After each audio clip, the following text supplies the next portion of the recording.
Delhi police अपने आका के हुक्म की ताबे थी और उसने अमानतुल्लाह खां को गिरफ्तार कर लिया। जिस तरीके से आज अमानतुल्लाह खां को आम आदमी पार्टी ने छोड़ दिया, आम आदमी पार्टी का मुखिया अरविंद केजरीवाल ने अब तक कोई ट्वीट, कोई प्रेस कॉन्फ्रेंस नहीं करी है, जबकि उस शख्स के अगर कांटा भी चुभ जाए तो वो आसमान सर पर उठा लेता है। 2 बार पत्रकार ने सवाल किया उप मुख्यमंत्री से कि अमानतुल्लाह खां की वाइफ को के कॉल पे भी किया और अमानतुल्लाह खां की असंवैधानिक गिरफ्तारी पे भी किया, लेकिन उन्होंने अपनी जबान पे अमानतुल्लाह का नाम लेना, अमानतुल्लाह के फेवर में 2 लफ्ज बोलना गवारा नहीं किया।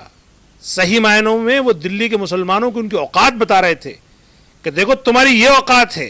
अरविंद केजरीवाल को मुझे 5 साल हो गए, उनकी जुबान पे मैंने कभी मुस्लिम लफ्ज नहीं सुना और अब इंतहा हो गई कि अपने विधायक तक को ऑन नहीं कर रहा है। नवाब मलिक के साथ भी वही ट्रीटमेंट हुआ। उनके पार्टी के मुखिया शरद पवार संजय राउत की यहाँ रेड पड़ गई तब तो वो प्रधानमंत्री से मिलने चले गए, जबकि उनका अपना मंत्री नवाब मलिक जेल के अंदर है, तो उसके लिए कोई उन्होंने जो है प्रधानमंत्री से मुलाकात नहीं की।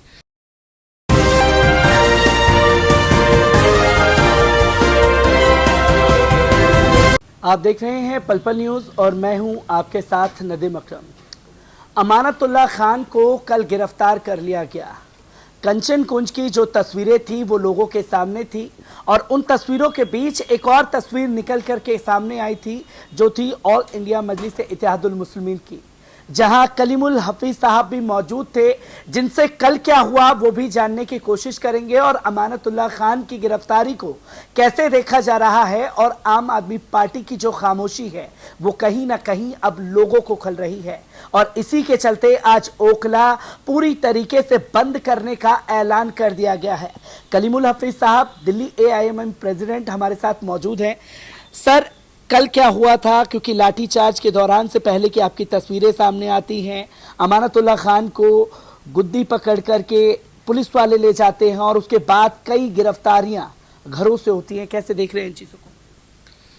देखिए, भारतीय जनता पार्टी ने हिंदुस्तान के मुसलमानों के खिलाफ एक ऐलान जंग कर रखा है। उसी के तहत कल ये जालिमाना कार्रवाई थी, कोर्ट के आदेश की अवहेलना थी, अतिक्रमण के नाम पर उन्होंने पूरी बिल्डिंग को ढहाया और उसका हम लोग विरोध कर रहे थे और उसका विरोध करते हुए शांतिपूर्वक विरोध था। लेकिन दिल्ली पुलिस अपने आका के हुक्म की ताबे थी और उसने अमानतुल्लाह खां को गिरफ्तार कर लिया। गिरफ्तार करके बहुत सारे सेक्शन में उन पर धारा लगाई दी। लेकिन अब सवाल ये है कि एक पब्लिक रिप्रेजेंटेटिव अगर विरोध नहीं करेगा इस असंवैधानिक कार्रवाई का, तो कौन करेगा? दूसरी बात जो हैरानी होती है वो ये कि आम आदमी पार्टी अपने विधायक के बारे में या साथ खड़े होने को तैयार नहीं है। दिल्ली दंगों में भी उसने अपने काउंसलर ताहिर हुसैन को ऐसे ही छोड़ दिया था, जिस तरीके से आज अमानतुल्लाह खां को आम आदमी पार्टी ने छोड़ दिया। आम आदमी पार्टी का मुखिया अरविंद केजरीवाल ने अब तक कोई ट्वीट, कोई प्रेस कॉन्फ्रेंस नहीं करी है, जबकि उस शख्स के अगर कांटा भी चुभ जाए तो वो आसमान सर पर उठा लेता है।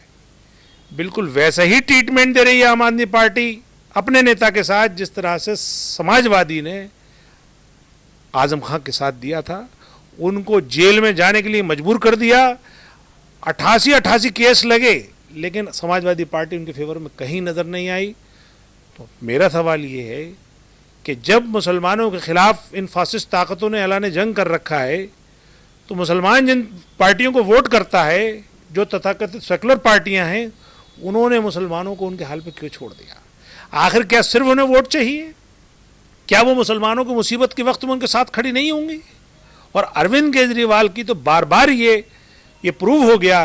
दिल्ली दंगों में वो उस दंगाग्रस्त इलाके को देखने नहीं गए, कोरोना में उन्होंने मरकज को टारगेट बनाया, UAPA जब जामिया के बच्चों पर लगने की बारी आई सबसे पहले मंजूरी दी, उसके बाद ताहिर को उन्होंने उसके साथ खड़े नहीं हुए। और हालिया दिनों में जब जहांगीरपुरी में जब मस्जिद पे आके आतंकवादियों ने, उग्रवादियों ने जब हमला किया, तो मुसलमानों के खिलाफ यानी पत्थर शोभा यात्रा पे पत्थरबाजी के खिलाफ अरविंद केजरीवाल का ट्वीट आया। फिर दूसरे दिन जब उनके मकान ढाए गए और उनके कारोबार उजाड़े गए, तब उनके प्रवक्ता ने उनको रोहिंग्या और बांग्लादेशी बताया। अब आज इसी सिलसिले में अतिक्रमण के खिलाफ एक किसी भी पब्लिक फिगर का जाना कोई क्रिमिनल एक्ट नहीं है, लेकिन उसके बिना क्रिमिनल एक्ट के भी आम आदमी पार्टी अपने नेता के साथ खड़े होने को तैयार नहीं है। तो अब सवाल ये बनता है, उन तमाम मुस्लिम रहनुमाओं से मेरी अपील है कि क्या सिर्फ हम इनमें वोट देने के लिए हैं? जब ये हमारे जान पे बनाई है, हमारे कारोबार, हमारे मकानों पे बनाई है, ये तब हमारे साथ खड़े नहीं हुए तो ये फिर हमारे नहीं है। अब हमें सोचने का वक्त आ गया है और ऑल इंडिया मजलिस इत्तेहादुल मुस्लिमीन इन तमाम मुस्लिम रहनुमाओं के साथ खड़ी है, तमाम उन गरीब और मजलूमों के साथ खड़ी है जिन पे भारतीय जनता पार्टी जुल्म ढा रही है और आखिर तक खड़ी रहेगी। ये तो बात अरविंद केजरीवाल की हुई। मनीष सिसोदिया आज प्रेस कॉन्फ्रेंस करते हैं, ये बताते हैं कि 68 लाख घरों को भारतीय जनता पार्टी ढा देगी। कुछ लोग सवाल भी करते हैं अमानतुल्लाह खान को लेकर के। अमानतुल्लाह खान को नजरअंदाज किया जा रहा है, ये देखना नहीं चाहती अब आम आदमी पार्टी। 2 बार पत्रकार ने सवाल किया उप मुख्यमंत्री से कि अमानतुल्लाह खान की वाइफ को के कॉल पे भी किया और अमानतुल्लाह खान की असंवैधानिक गिरफ्तारी पे भी किया, लेकिन उन्होंने अपनी जबान पे अमानतुल्लाह का नाम लेना, अमानतुल्लाह के फेवर में 2 लफ्ज बोलना गवारा नहीं किया। सही मायनों में वो दिल्ली के मुसलमानों को उनकी औकात बता रहे थे कि देखो तुम्हारी ये औकात है कि तुम्हारे खिलाफ चाहे कितने ही जुल्म हो जाए तुम्हारा नाम अपनी जुबान तक पे नहीं लाएंगे। अब सवाल ये है, ये हमें खुद को सोचना है, हमें अपनी कम्युनिटी को सोचना है कि आखिर हमारा ये सियासी वजूद ख़त्म कैसे हुआ, हम बेवकत कैसे हुए, ये इतने बेवजन कैसे हो गए। उसकी वजह यही है कि इनको हमने झोली भर भर के खैरात में वोट दिया। कभी नहीं सोचा हमने कि ये हमारे साथ कभी खड़े होंगे, नहीं खड़े होंगे।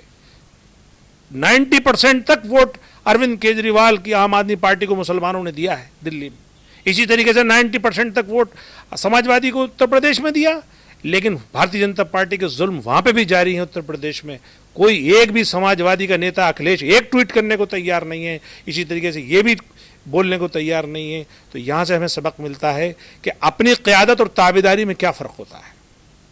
ये जो तथाकथित सेकुलर पार्टीज हैं, ये आपका वोट लेके आपको गुलाम रखना चाहती हैं, अपने ताबे रखना चाहती हैं और इनकी जब मर्जी होगी जब बोलेंगे। और वैसे भी भारतीय जनता पार्टी ने इन सबको मजबूर कर दिया है इनकी हकीकत पे आने के लिए। इनकी हिम्मत नहीं है कि ये अपनी ज़ुबान पे अब मुस्लिम लफ्ज़ भी ले आएँ। मैं आखिर में एक बात कहूँ, अरविंद केजरीवाल को मुझे 5 साल हो गए, उनकी ज़ुबान पे मैंने कभी मुस्लिम लफ्ज़ नहीं सुना और अब इंतहा हो गई कि अपने विधायक तक को ऑन नहीं कर रहा है। क्योंकि सर ये देखा गया था मदनपुर खादर में कल जो तस्वीरें थी, कई लोगों को घरों से उठा करके पुलिस वाले लेकर के जा रहे थे। शाहीन बाग में ये कार्रवाई होनी थी, शाहीन बाग में ये कार्रवाई नहीं हो पाई। बुलडोज़र जब बेरंग वापस लौट गया तो खुद भारतीय जनता पार्टी के नेता बोलते हुए नजर आए कि शाहीन बाग के लोग संविधान को नहीं मानते, यहाँ मुस्लिम बस्ती हो चुकी है, ये मिनी पाकिस्तान बन चुका है। शाहीन बाग जो है एक अलग देश है, जो कि सुधीर चौधरी रिपोर्ट करते हुए भी दिखाई दिए थे। कैसे देख रहे हैं, क्या ये सीधे तौर पर खींच थी? शाहीन बाग में जो कार्रवाई करनी थी वो नहीं हो पाई तो मदनपुर के लोगों से बदला ले लिया गया? बाकायदा बड़े बड़े नामी गिरामी एंकर ग्राउंड पे मौजूद थे अपनी टीआरपी को बटोरने के लिए, लेकिन हुआ इसका उल्टा। जब कुछ अतिक्रमण था ही नहीं तो वापस चले गए और बड़ी फजीयत हुई।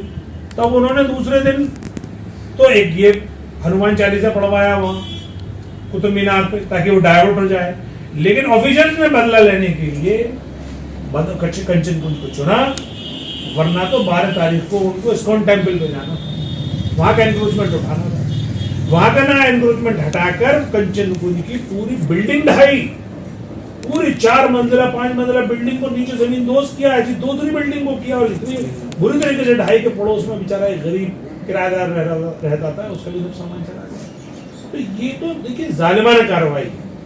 और दूसरी एक और बात बताऊं, भारतीय जनता पार्टी सत्ता के नशे में चूर है। इनके सारे नेताओं में ये होड़ है कि कौन बड़ा जालिम नजर आए। और ये शुरुआत हुई थी उत्तर प्रदेश में, जब उत्तर प्रदेश में मुसलमानों की प्रॉपर्टीज को बुलडोजर से गिराया गया तो वहां के मुख्यमंत्री को अपने आप को बाबा बुलडोजर कहलवाते हुए अच्छा लगा कभी मैं बड़ा जालिम हूं। उनकी नकल की फिर मध्य प्रदेश के मुख्यमंत्री, उन्होंने भी जब खरगोन में मुसलमानों के गरीब मुसलमानों के मकान ढाए तो अपने आप को मामा बुलडोजर कहलवाया। और फिर उसी कंटिन्यूटी में वो दिल्ली पहुंचते हैं वही बुलडोजर, और यहाँ जाके वो हमेशा बुलडोजर हो जाता है। और जहांगीरपुरी में मुसलमानों के गरीब आशियां में उजाड़ देता है। वो करते करते फिर शाहीन बाग पहुंचता है। फिर शाहीन बाग में जैसे मैंने आपको बताया कि वहाँ पे उनको वो इज्जत नहीं मिली जिसकी वो उम्मीद कर रहे थे। आखिरकार वो कंचन कुंज में कामयाब हुए और उन्होंने पूरी बिल्डिंग जबरदोज की। तो ये जो एक ऐलान जंग है, और मैं ऐलान जंग क्यों कह रहा हूँ, आप देखें जब से ये 4 स्टेट के इलेक्शन जीते हैं तब से हिजाब, मीर, अजान, लाउड स्पीकर, काशी, ताजमहल, मथुरा, कुतुब मीनार, शाहीन बाग और अब कंचन कुंज और जहांगीरपुरी, तो ये सब जो कंटिन्यूटी है 2-3-4 महीने की एक साथ बम्बार्डमेंट है कि मुसलमान बस किसी तरीके से डर जाए, घबरा जाए। लेकिन मैं आपके चैनल के थ्रू ये बता दूं, ये मुसलमान वो कौम है जो अल्लाह से डरती है, और जो अल्लाह से डरता है उसे ज़मीन के लोगों से या अल्लाह के बंदों से डर नहीं लगता। ठीक है, जालिम जुल्म कर सकता है, लेकिन जुल्म फिर जुल्म है, बढ़ता है तो मिट जाता है। खून फिर खून है, टपकेगा तो जम जाएगा। तो इसलिए जालिम की उम्र नहीं है। ठीक है, उसे अभी इस वक्त सत्ता के नशे में चूर है, और जाहिर है कि जब आदमी सत्ता के नशे में चूर होता है तो उसे अपना अच्छा बुरा नज़र नहीं आता। लेकिन ये ज़रूर मैं कहूँगा कि मुल्क इस वक्त बहुत ही तकलीफ़ दे दौर से गुज़र रहा है। इसकी मईशत, इसकी अपनी करेंसी, इसके अपना जो भी इंडेक्सेस हो सकते हैं दुनिया में नापने के, चाहे हैप्पीनेस इंडेक्स हो, प्रेस फ्रीडम इंडेक्स हो, डेमोक्रेसी इंडेक्स हो, या हंगर इंडेक्स हो, सब में हम दुनिया में बहुत पिछड़ते चले जा रहे हैं। अब चूँकि इस वक्त जो हुकूमतें सरकारों पे काबिज़ हैं वो मज़हब का इस्तेमाल करके मुल्क के जो असल इशू हैं उनसे ध्यान भटकाने में कामयाब हैं, और यही काम हमारे पड़ोस श्रीलंका में हुआ था। वहाँ के लोग भी जो है वो धर्म की आग में अंधे हो गए थे, और हिंदू मतलब अल्पसंख्यक वर्सेस बहुसंख्यक हो गया था वहाँ पे भी।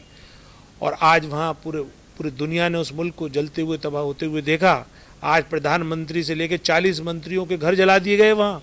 तो वैसे ही कमोबेश हालत अब हिंदुस्तान में बनती जा रही है कि लोग सवाल ना करें उनकी गलत नीतियों पे, तो वो हिंदू मुस्लिम करके पूरे देश की जनता को गुमराह किए हुए हैं। एक आखिरी सवाल लेना चाहेंगे, क्या ये माना जाए कि अमानतुल्ला खान को अब आज़म खान और ख़ास तौर पर नवाब मलिक बना दिया गया है? क्योंकि महाराष्ट्र में अकबरुद्दीन ओवैसी दौरा करने जाते हैं, औरंगजेब की दरगाह पर चले गए, तो उस बात की चर्चा है, पर वही पार्टी नवाब मलिक का नाम नहीं लेना चाहती। नहीं, देखिए, ये तो आपने सही याद दिला दिया। नवाब मलिक के साथ भी वही ट्रीटमेंट हुआ। उनके पार्टी के मुखिया शरद पवार, संजय राउत के यहाँ रेड पड़ गई तब तो वो प्रधानमंत्री से मिलने चले गए, जबकि उनका अपना मंत्री नवाब मलिक जेल के अंदर है, तो उसके लिए कोई उन्होंने जो है प्रधानमंत्री से मुलाकात नहीं की। तो कमोबेश ये सब जगह हाल है कि कोई भी मुसलमानों के वोट तो चाहता है, ये जितनी secular non so called secular parties हैं, लेकिन इनके साथ खड़ा होना नहीं चाहता।